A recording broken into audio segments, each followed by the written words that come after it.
And welcome to another Cardinals Nest here on HBC Channel 25. I'm Dean Beckman, joined by Sports Information Director Donny Nadeau. This is the sports show on HBC devoted exclusively to St. Mary's University athletics. And Donny, a little bit later on the interview portion of the program, we will bring in head men's basketball coach Todd Landrum as the Cardinals are off to a fast start this year. We'll talk men's basketball later. Yeah, they are off to an extremely fast start, and I know Coach Landrum is very happy with the way they're playing right now, coming off a huge win on Monday against Bethel, and it'll be good to talk to him, kind of get his insight about some of the players, and we talk a lot about a few of them, but there's some people behind the scenes that have really been doing a good job, and I'm sure he'll be able to shed some light on some of those players and what the secret to this early success is. It's been a lot of success and a very deep team, so we'll talk to Coach Landrum a little bit later on. First, Donny, we'll begin with a recap of the previous week in St. Mary's athletics, and we'll start with women's hockey, where we are seeing a trend develop for women's hockey, where in their Friday night game, they tie, go out and win on Saturday. So whatever adjustments they're making from Friday to Saturday are certainly working.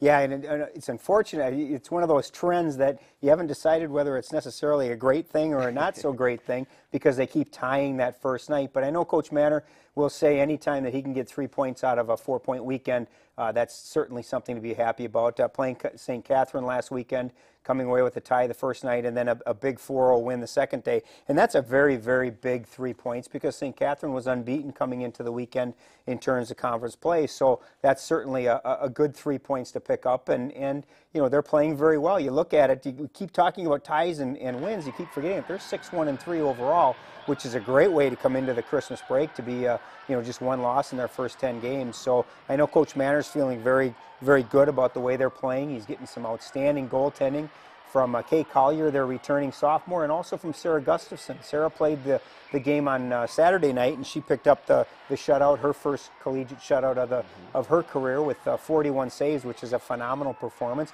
And you know, sometimes goalies can steal games like that, and obviously St. Catherine outshot the Cardinals on Saturday almost by a 2-1 margin, but yet it was St. Mary's making the most of their attempts and getting 4 goals, and Sarah doing her job in goal, keeping St. Catherine at bay. And I know that Coach Manor's extremely happy with the way that they played offensively and defensively. You know, earlier you stated you weren't so sure if it was good or a bad thing the way the season has started here. I think certainly from Coach Manor's perspective, he's got to like that 6-1-3 record. Yes, 3 ties, but only 1 loss. And as you say, coming out with 3 points every weekend, definitely a positive. We have made a big deal of how well the freshmen have been playing.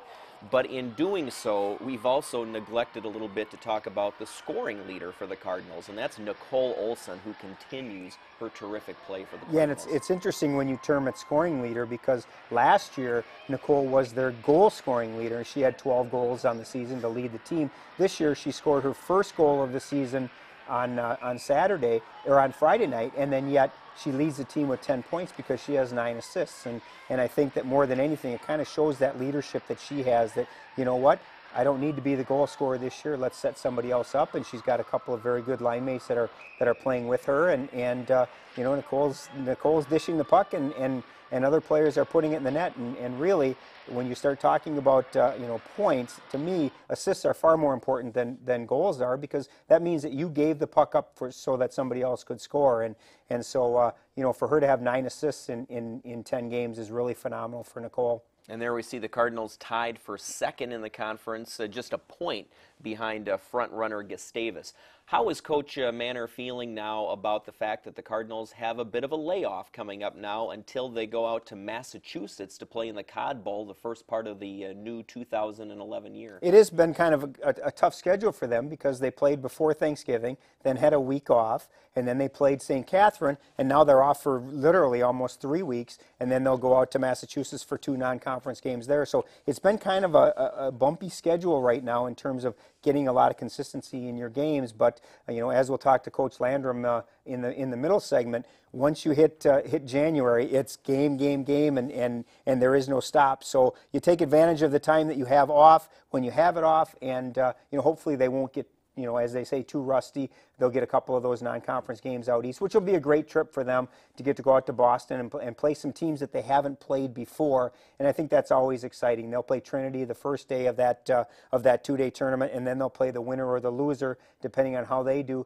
between Bowdoin and UMass Boston in the second day. So it'll be a good tournament for them, and again, a chance for them to play without worrying about where it sits them in the conference standings, because sitting at 3-0-3 and 1 point behind Gustavus in the conference standings, you'd hate to have to come back and play conference games right away when you get back from break.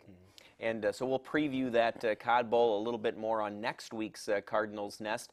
Donnie, the men's hockey team, they spent last weekend in Milwaukee taking on the Milwaukee School of Engineering.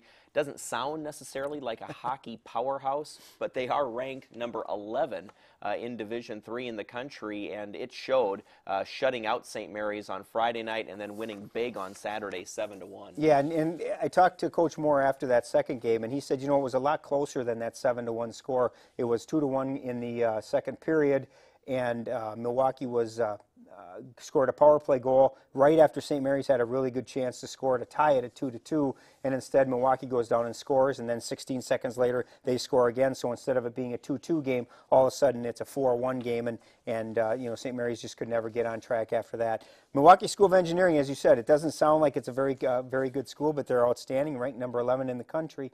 And I think when you look at St. Mary's record right now, overall they're 3-7.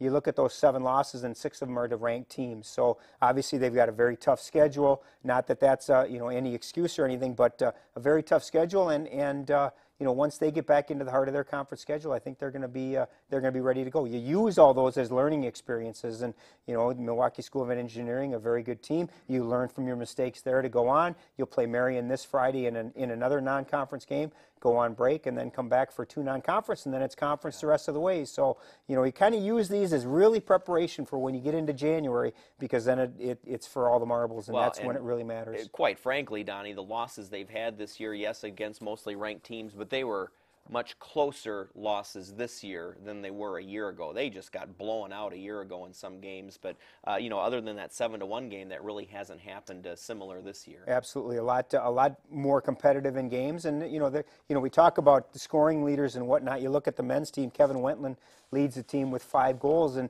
when you look at that, it doesn't sound like that big of a deal. 5 goals after 10 games, but last year St. Mary's leading scorer had 5 goals for the entire season. So obviously they're getting much more offensive output and getting some scoring from a lot of different people. Austin Belko had the Cardinals' lone goal over the weekend against the Raiders. And it's important for some of these freshmen to step up and fill some of those scoring roles. And right now Coach Moore is still tinkering with lineups and line combinations. And he can do that. He has the luxury of doing that during these non-conference games, and hopefully as they get into January, when they get to the conference schedule, everything will be set and they'll be able to roll, and people will be comfortable in their roles and who they're playing with, and hopefully things will continue to go very well. Donnie, just a few minutes left in this segment, but one of the nice things on that trip, even though they lost both games on the way back, they got to stop in Chicago at the United Center and check out a Blackhawks game and get a tour of the facility. Yeah, John McDonough, who's the president of the Blackhawks, is also a St. Mary's alum, and he invited the Cardinals to come to Chicago and tour the United Center, and they got a little behind-the-scenes look. They got to spend some time in the Blackhawks locker room, and then they got to watch the game that night. So it was a nice way to end that trip, and I know the guys are all talking about it. They had a great time, and it was a really good experience. They kind of got to see what it was like, in a professional NHL locker room, and what those players got to do. And it was funny. I was watching a video that Tommy Healy did, and he's talking about all the tape.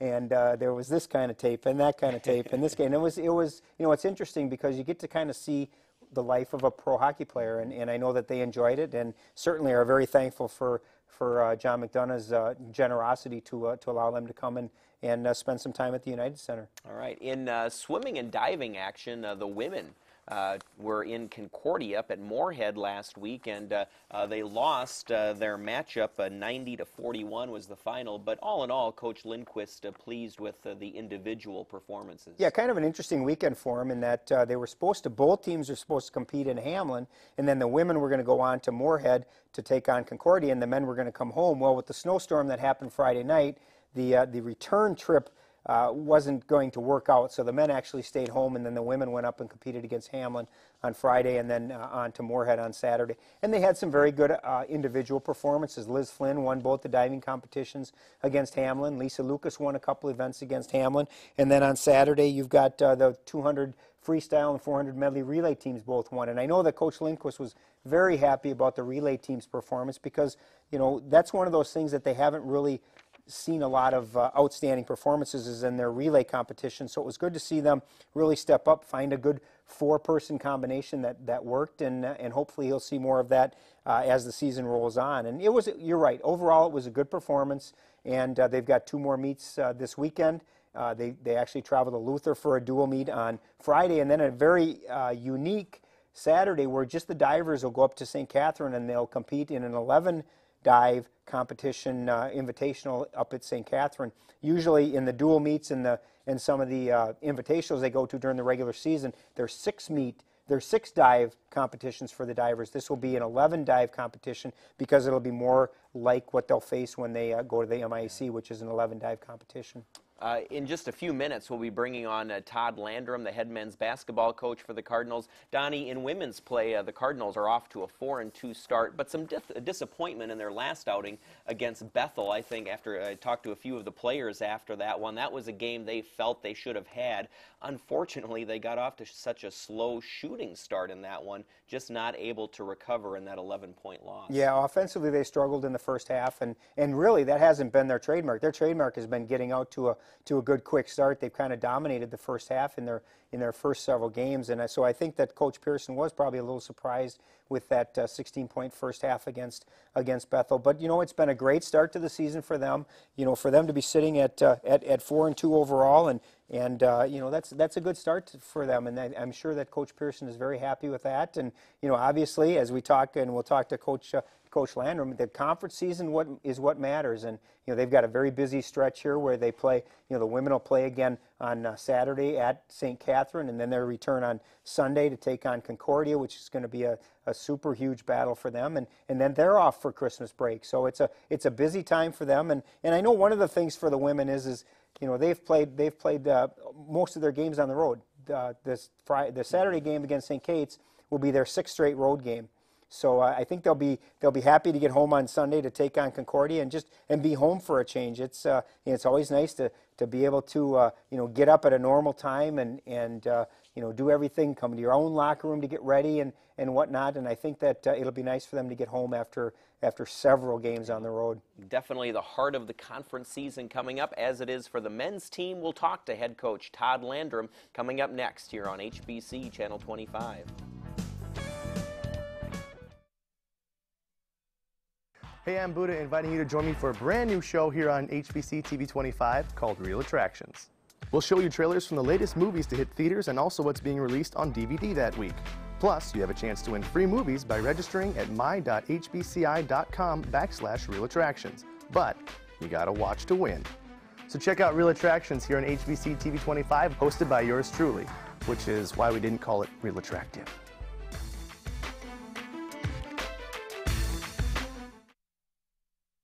You wanna shoot me? I'll shoot you right in the face. I'll shoot you in the face. What? Shut up! Shut up! Stop repeating. Stop repeating. Shut up, man. You see what he's doing, Jim? Shut up! Jim, do you see what he's doing? He's trying to live here rent-free. Don't tap your head with the gun. Shut up. Okay. Just Shut up! shut up! Yo, man, don't be saying what I say. Shut your mouth!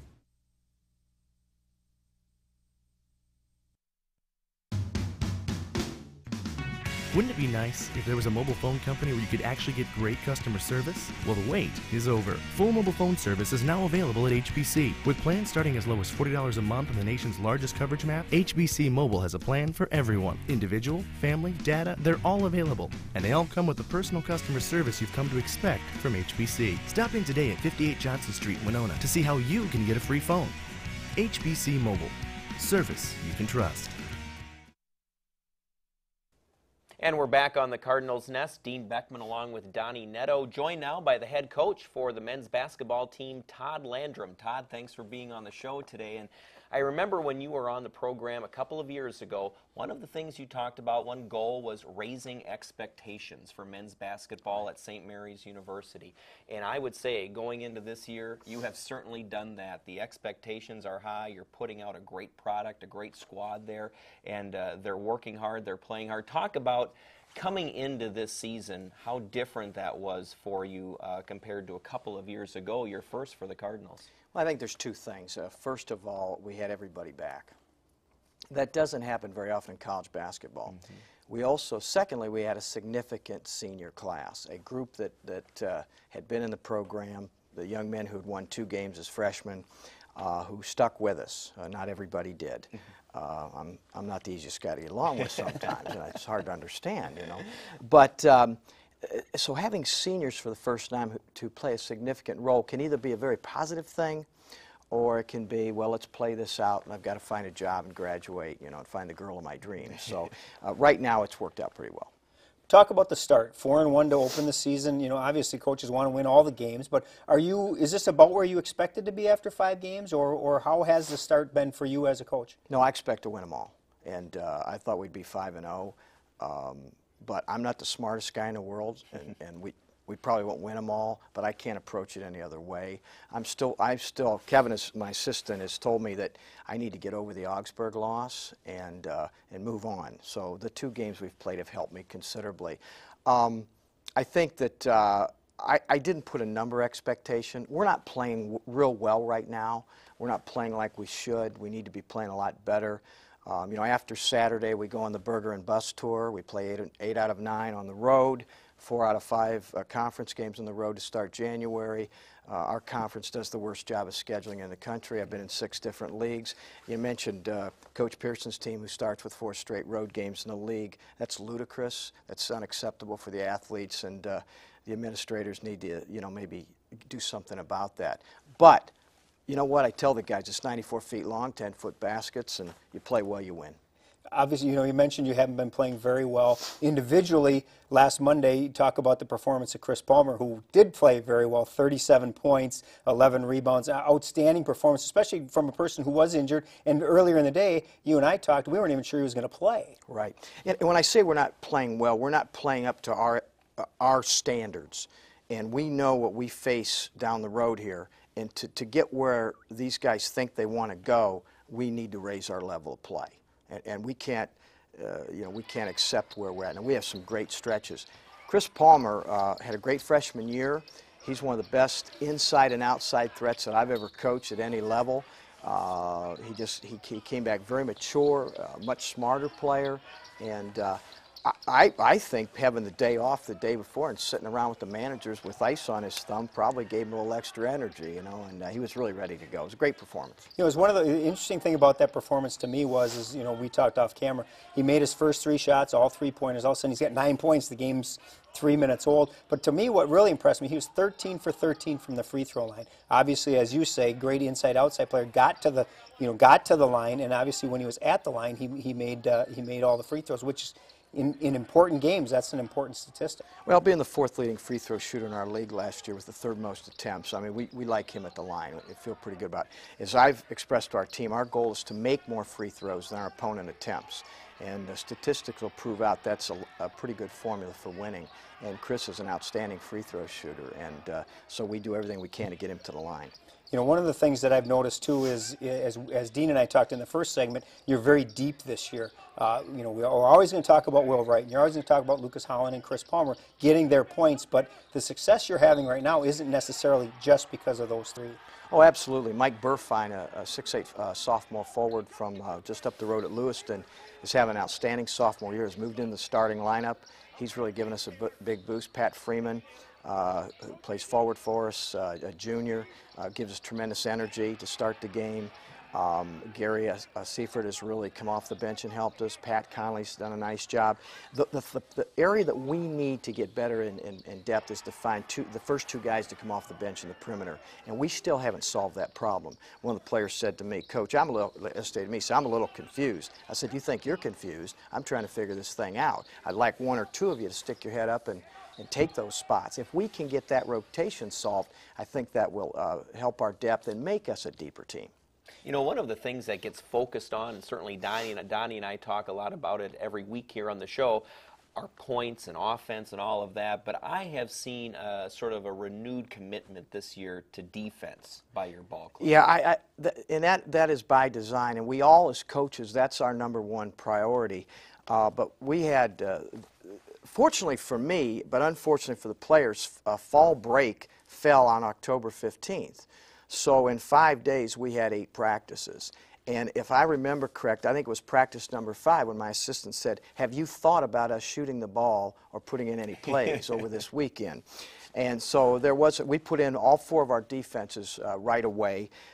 We broke the game down to make sure they understood how important that was. And you're exactly right, Dina. I think we've improved, but we've had stretches where we've held teams scoreless for 6 or 7 minutes. You know, we need to do that on a consistent basis. You know, a lot of times during this interview, you've mentioned your assistant coaches, and obviously your top assistant, Kevin Landrum, is, yes, the same name. It's your son. Right. Talk a little bit about that relationship and how nice it is as a father to have your son as your assistant coach. Well, you know, I will say this, and a lot of people in our industry will back it up. He's an outstanding young basketball coach. At his age, I was an assistant in the Big Ten, and he knows 25 times more things than I do. He has much more confidence, and the game is real slow for Kevin. He sees things. He's an outstanding. He does all our game preparation along with me. He presents all the scouting reports. Tremendous individual, teacher of the game. Runs a lot of our offensive things. Is calling the plays now. Just outstanding. I'm just going to enjoy every minute of having him because we probably won't have him much longer. You know, it's interesting. You do take things. The cliche is take things one game at a time. I tried to quiz you a little bit off camera about how Viterbo was. You play them next Wednesday, and you're like, well, let's worry about Saturday and Concordia. You do have 3 non-conference games, Viterbo, and then at the Illinois College Tournament before you really hit your stretch run. How important are those 3 games as you prepare for really the brunt of your conference schedule? Well, Donnie, it's interesting. The scheduling in our league, we're only allowed 5 non-conference games. So you have to decide if you want to do a Thanksgiving type of segment or do you want to do an after Christmas. And looking at our schedule, I felt like we needed to come back from probably a 6 or 7 day break and play so that when we go into that, when we're on that burger and bus tour, that we're used to getting off the bus and playing. We go to St. John's, St. Thomas, and Carleton 3 in a row, or 3 out of 4. And so we decided that we were going to play after Christmas. And so that, as you say, we've played, we've sweated, we've competed, we've been out there with officials, now we're ready to go. So that was a little bit by design, because you have to kind of choose with our limitations in scheduling. You know, I'm curious, Coach, we talked about at the start of the program, the renewed expectations and all of that.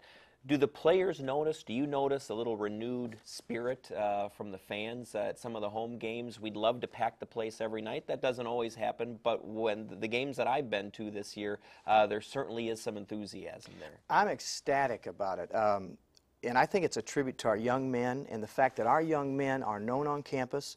You know, they do other things. You know, it's not like when I was at Wisconsin, Ohio State, some of those guys didn't even know where the library was. And I think people connect to our kids and the way we play and the style that we play. And it's a tribute to them. And I told them, you want the crowd to yell, you want people to watch you play, that's up to you. The crowd doesn't get you going, you get them going. And now I've had a lot of great comments. I teach on campus, so I know a lot of the students. And it's been really fun. A young man contacted me about a week and a half ago, and he's an RA, and he's involved with several dormitories, and they're going to all be kind of doing something on Saturday. And that's a big part of this, and we want to get some kind of a home court advantage. And also, I want our guys to be appreciated for the effort they put out there. And I am very grateful to the students and staff who've come out so far.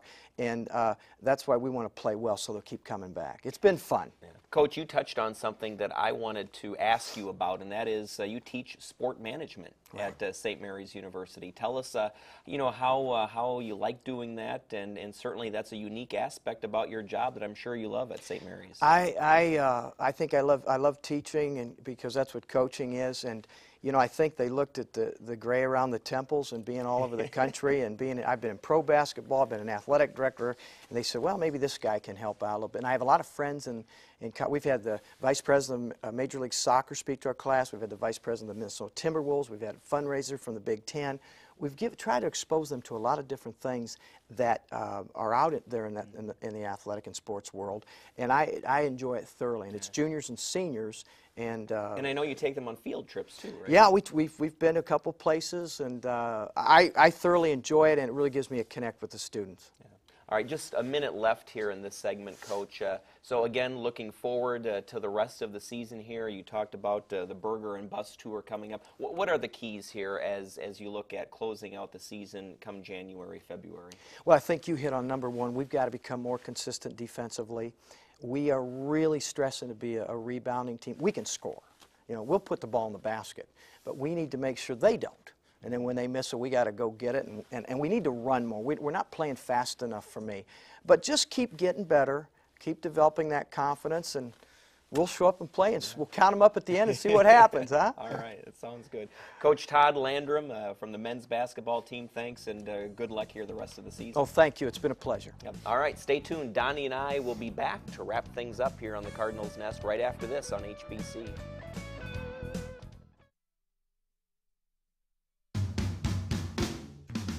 Wouldn't it be nice if there was a mobile phone company where you could actually get great customer service? Well, the wait is over. Full mobile phone service is now available at HBC. With plans starting as low as $40 a month on the nation's largest coverage map, HBC Mobile has a plan for everyone. Individual, family, data, they're all available. And they all come with the personal customer service you've come to expect from HBC. Stop in today at 58 Johnson Street, Winona to see how you can get a free phone. HBC Mobile. Service you can trust.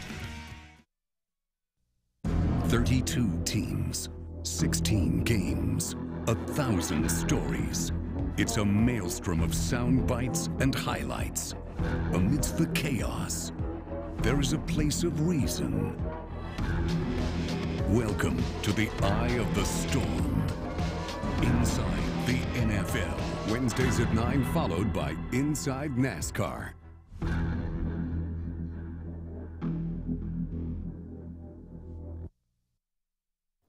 And we're back to close things out here on the Cardinals Nest on HBC. We'll tell you about a few events that are coming up this weekend here on the St. Mary's University campus as we get closer to the Christmas season. There's a lot going on. And first of all, St. Mary's University and the 18-piece jazz ensemble, also the jazz combo and world drum ensemble will combine for an evening of hot jazz to melt away the chill of the season. That'll be at 7:30 p.m.